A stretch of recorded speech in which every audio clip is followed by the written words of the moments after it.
Hello friends, we are back reading another session of the one and only Ivan. I think this is our 21st day of reading this book, and I'm just so thankful that you are all still with me on this journey as we see what happens to our wonderful friends Ivan and Ruby and Bob as the climax of this story really starts to unfold for us. I left you on a bit of a cliffhanger on Friday because I wanted to stop and let you think about what was happening and what was going on at the Big Top Mall. So to quickly recap, Julia posted the billboard that Ivan created with her dad. They kind of broke the rules. And at first, Mac was really angry about it. And then he started getting calls from local newspapers, and people did start to come. And we were questioning if that newscaster or that news report was a positive report for the Big Top Mall or if it was a negative report for the Big Top Mall. And I asked my students what they thought, and all of them thought that it was a good thing for Ivan but a bad thing for Mac, and I completely agree. I think that the main part of the newscast was that the cameraman actually zoomed in on the claw stick, and we didn't get to really see or read about that newscast specifically, but I do think that a lot of people in this world don't love and don't support people who hurt animals of any kind. And the last page we read, Ivan was talking about people gathering in the parking lot carrying signs on sticks, and they had pictures on them. One had a drawing of a gorilla cradling a baby elephant, and he said he wished he could read.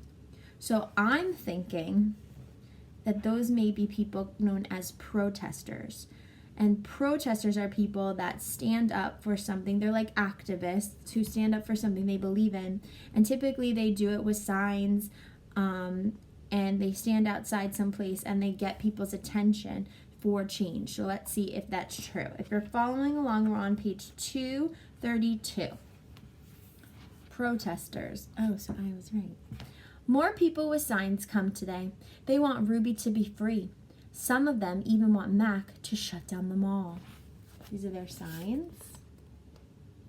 It's going to be backwards for you, but it says, free for Ruby. We love animals. Animals need love. Elephants are people too. Ivan and Ruby. So people are really coming together to fight against Mac to shut down the mall. In the evening, George and Mac talk about them. Mac says they're protesting the wrong guy. He says they're going to ruin everything. He says, thanks for nothing, George. Mac stomps off. George, holding his mop, watches him leave. He rubs his eyes. He looks worried. Why do you think that he's worried? He mentioned something to Julia when she said she wanted to call somebody. Why is George worried? Dad, Julia says, looking up from her homework. You know what my favorite sign was? George asks. Which one? The one that said elephants are people too. George gives her a tired smile. He goes back to work. His mop moves across the empty food court like a giant brush, painting a picture no one will ever see. Check marks. A tall man with a clipboard and a pencil comes to visit. He says he is here to inspect the property. Inspect means to look around and check that things are in order. He doesn't say much, but he makes many check marks in his paper. He looks at my floor. Check. He examines Ruby's hay. Check. He eyes our water bowls. Check. Mac watches him scowling. Bob is outside, hiding near the dumpster. He does not know. He does not want to be a check mark. Free Ruby. Every day, there are more protesters and cameras with bright lights. Sometimes the people carrying signs shout, free Ruby, free Ruby. Ivan, Ruby asks, why are those people yelling my name? Are they mad at me? They're mad, I say, but not at you. A week later, the inspector man comes back with a friend, a woman with smart dark eyes like my mother's. She has a white coat on, and she smells like blossoms. Her hair is thick and brown, the color of a rotten branch teeming with luscious ants. She watches me for a long time, then she watches Ruby. She talks to the man. They both talk to Mac. The man gives Mac a sheet of paper. Mac covers his face. He goes to his office and slams the door. Okay, so let's stop there real quick. What do you think just happened? A man came with the check marks. He was checking a lot of things. A woman comes with a white coat on, and she's looking at everyone in the conditions that they live in. And they hand him a piece of paper, and Mac covers his face. He goes to his office, and he slams the door.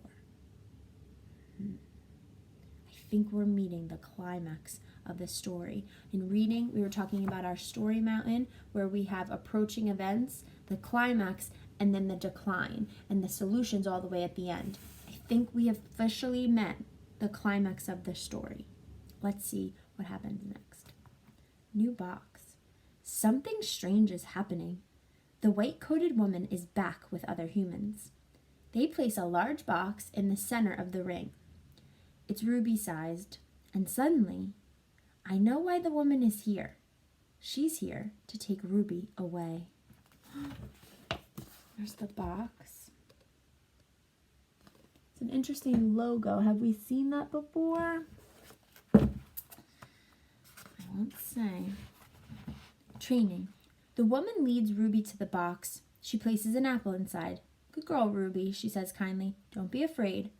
Ruby inspects the box with her trunk. The woman makes a clicking sound with a little piece of metal she is holding in her hand. She gives Ruby a piece of carrot. Each time Ruby touches the box, she gets a click and a treat. Why is she making that clicking noise? I asked Bob. They do that to dogs all the time, Bob says. I can tell. He doesn't approve. It's called clicker training. They want Ruby to associate the noise with the treat. When she does something they want, they make the noise. Great job, Ruby, the woman says. You're a quick study. After many clicks and carrots, she takes Ruby back to her cage. Why is this lady giving me carrots when I touch the box? Ruby asks me. I think she wants you to go inside, I explain. But there's nothing inside, Ruby says, except an apple. Inside that box, I say, is the way out. Ruby tilts her head. I don't get it. See the picture of the red giraffe on the box? I think the lady is from the zoo, Ruby. I think she's getting ready to take you there. I wait for Ruby to trumpet with joy, but instead, she just stares at the box in silence. I'm not sure you understand. That box might be taking you to a place where there are other elephants, I say, a place with more room and humans who care about you. But even as I say these words, I remember with a shudder the last box I was in. I don't want a zoo, Ruby says. I want you and Bob and Julia. This is my home. No, Ruby, I say. This is your prison. And we're going to stop there. That's on page 240. So, we are learning, we're almost done.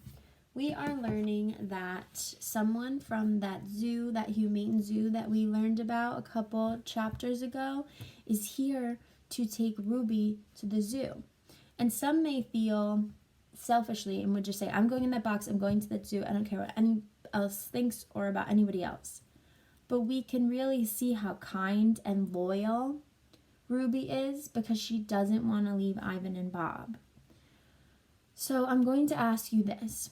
Do you think that the Humane Zoo has a plan to rescue Ivan and maybe Bob? Or do you think that Ruby is the only person they're truly going to help because she's a baby? What do you think? Make sure to fill out the Google form and follow our YouTube page and my Instagram to see what's going on inside our class and when new videos are posted. And I will see you tomorrow. Happy Monday.